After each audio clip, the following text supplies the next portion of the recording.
أعوذ بالله من الشيطان الرجيم. بسم الله الرحمن الرحيم. سبحان الذي أسرى بعبده ليلا من المسجد الحرام إلى المسجد الأقصى الذي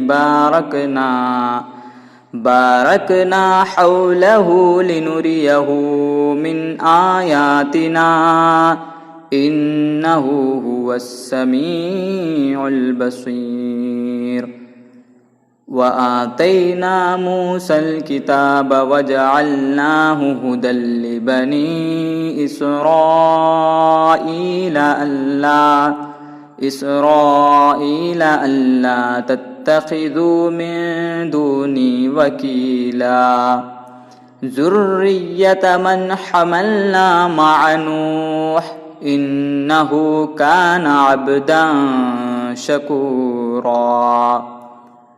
وقضينا إلى بني إسرائيل في الكتاب لتفسدن في الأرض مرتين ولتعلن علوا كبيرا. فإذا جاء وعد أولاهما بعثنا عليكم عبادا لنا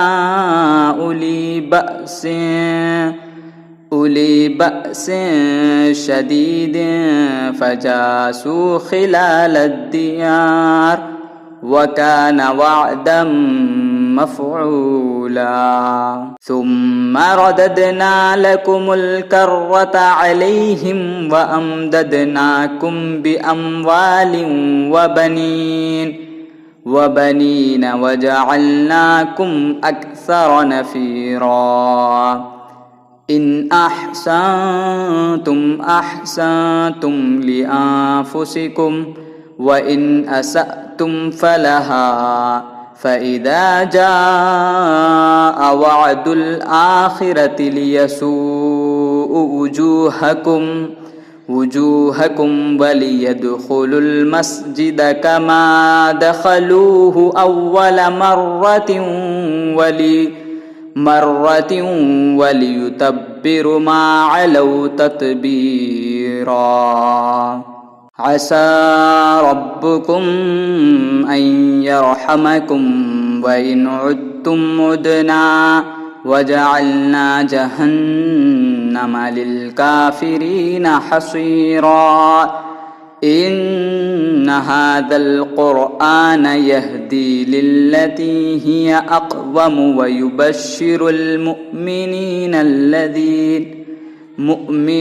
الذين يعملون الصالحات أن لهم أجرا كبيرا.